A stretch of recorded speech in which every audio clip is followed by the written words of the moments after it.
conversation with you today to hear a little bit from you about what it is, what it means to be a Democrat.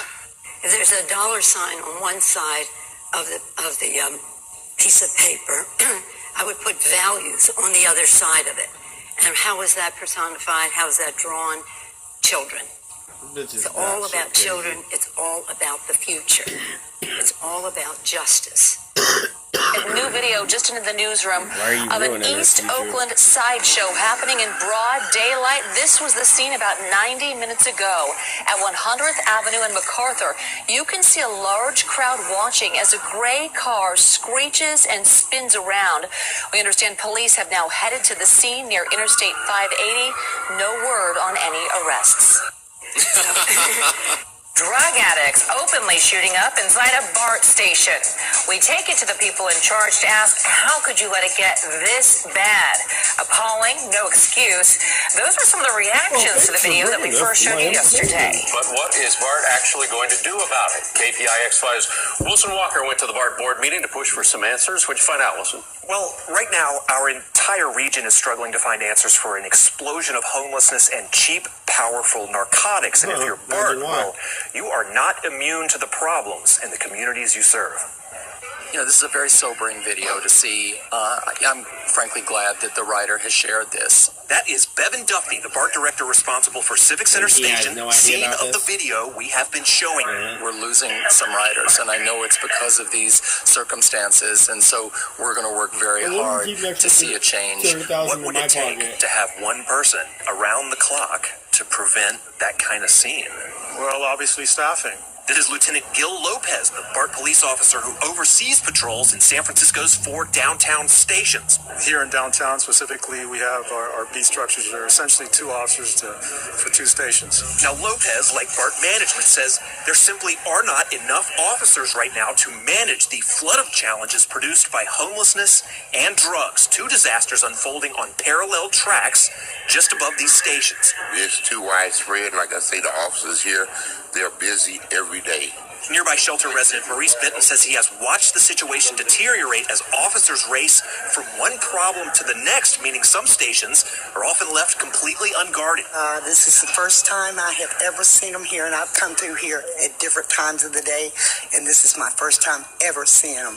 BART is trying to hire dozens of more employees specifically for these kinds of issues, but that is presenting another problem for the agency. BART has not been the most attractive place for candidates to be police officers to go, and we're trying to change that. So for now, the city is trying to offer help? Yes, I have seen homeless outreach people come down here to offer services. But so far, both the city and BART have proven no match for a human crisis that offers no easy solutions. Has this problem just gotten markedly worse recently? Yes, it has. I know that riders want to see more visible presence that is a deterrent, and I just want people to know that this is a high priority to us as BART and to me as a director that is responsible for this station. These issues about the tax cut and then the cuts to initiatives that help people, that's part of the budget. The national budget should be a statement of our national values, of what is important to us as a nation, which makes us strong and builds for the future, should be reflected in our budget. But what we have seen here is the complete opposite. So this isn't about Democrats or Republicans. This is about the United States of America, about our children's future.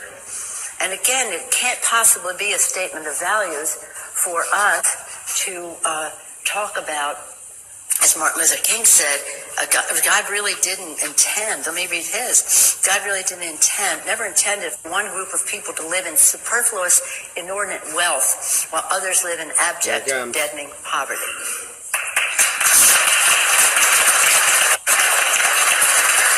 These are kitchen table issues, though, for America's families, because most people are not in deadening poverty, but some are. But most people have to struggle to make ends meet. Yeah. So, no, we're not talking about that. So, in any event, ever since we aired footage of drug users lining the walls inside the Civic Center BART station and shooting up right in the open, the big question has always been, What now? All good? Everybody ready? Today, 3 San Francisco mayoral candidates offer their answers. We caught up with London Breed, president of the San Francisco Board of Supervisors, as she joined 24 off-duty firefighters hunting for used needles in the Soma district. The story that KPIX5 did around the BART station and the fact that people are seeing that every single day, that just should not be normal. Breed is proposing so-called safe injection sites to get addicts off the streets where they'll face counselors and be offered help. Not only getting people inside, but more importantly, we want to get people the help that they need. I mean, we're talking about medical and detox facilities, all of this within the same area. Sadly, addiction isn't going anywhere because we don't want to see it. At a United Nations Forum on Homelessness, former Supervisor Angela Alioto says homelessness and drug addiction are linked, and the long-term solution has been and will always be permanent supportive housing. Our plan that we did from 2004 to 2012 housed over 4,600 chronically homeless. It absolutely works. I did it before. We will do it again, and it's the way to go. And at a campaign event, Supervisor Jane Kim says she supports both safe injection sites and permanent supportive housing. Kim wants to expand services, like vastly increasing the number of psychiatric and medical treatment beds and the rent subsidy program. Kim plans to pay for it all by introducing a gross receipts tax. I am supporting a $300 million gross receipts revenue measure for this upcoming November 2018 ballot. It is a modest increase on companies that make $50 million or more in San Francisco, and it'll generate $300 million to help us really address homelessness. In San Francisco, Kit Doe, KPIX5. Democrat?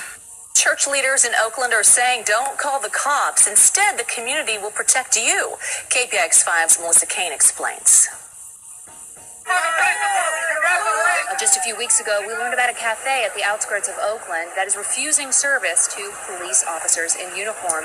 And now, here at the First Congregational Church of Oakland, church leaders are telling their members, don't call the police. We stand up with integrity and said we're not going to be a part of the police violence system. Lenise Pinkert is a church member and a former pastor. In this constant and current imperial structure, all safety is an illusion. She's one of several church leaders who are working to discourage people from calling the police. Nicola Torbett is also part of that effort to rely more on community, less on law enforcement. As a faith community that loves one another, we don't feel that we can continue to support a system that harms people that we love. Torbett says church members have been hurt by police. We've had people surveilled, targeted, followed, harassed, sexually assaulted. She says the church is one of several organizations in Oakland working to find community alternatives to police. Oakland Deputy Chief LaRon Armstrong says if the church can prevent crime, he's all for it. If the goal is really to have a safe community, I think we can do it together and not separate. He admits that the public has lost some trust in the police, but says that they are still the best resource for people in distress. When there is an emergency, that is appropriate to call the police and allow us to respond. Church elder Karen Mitchell says even with the new no police policy, there may still be some times when police are needed. If somebody was killed, if there was gunshots and, lives are in danger, of course, but we try to get them before that point. But will this all work? Will the community be safer without police? We don't know until we try. We're about faith, and our faith is in things unseen. Melissa Kane, KPIX5. When we went to Pyongyang and we talked about missiles, we talked about MIAs and POWs, we talked about a number of subjects, but about the missiles, because that was, the development of missiles was a national security issue of concern. They said, look, we just make these to sell. You want to buy them? We'll sell them to you. When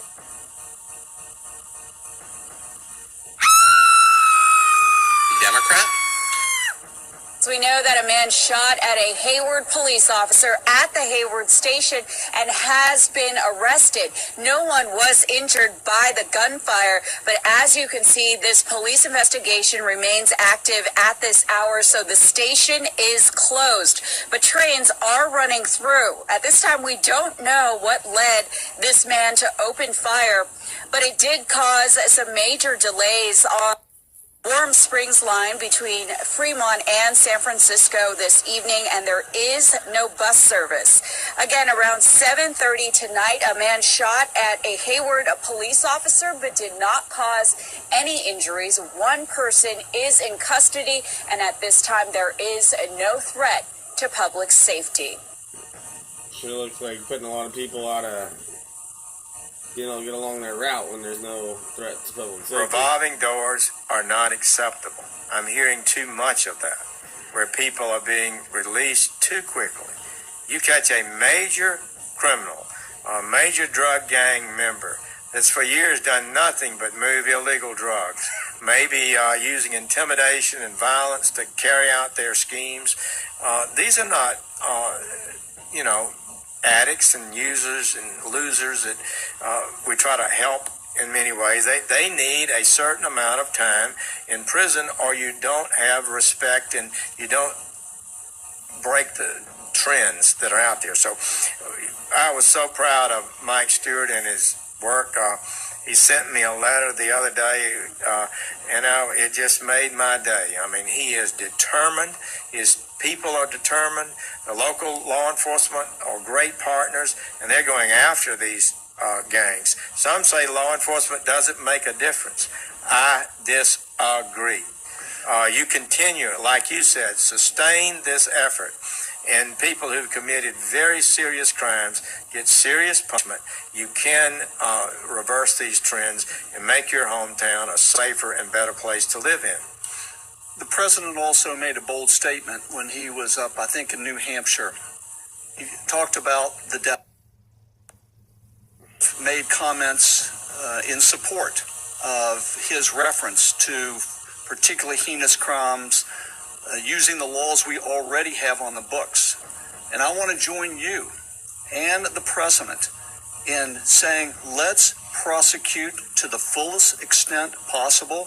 And yes, the law already allows it. That could include the death penalty. It can include the death penalty. And many of these gangs are also responsible for just murder. Murder of people who haven't paid them money. Murder of people who into their territory. Murder of... Amazed how many innocent people have been killed in shootouts among some of the... You're correct. The president is right. We need to be tough. He said that several times in New Hampshire. He can be pretty clear in what he wants to say, and I think he's correct about it. We're sending a new message throughout the department that these violent gangs, these serious organized crime groups have to be taken down. They are a direct challenge to law, order, peace, security, and prosperity for America.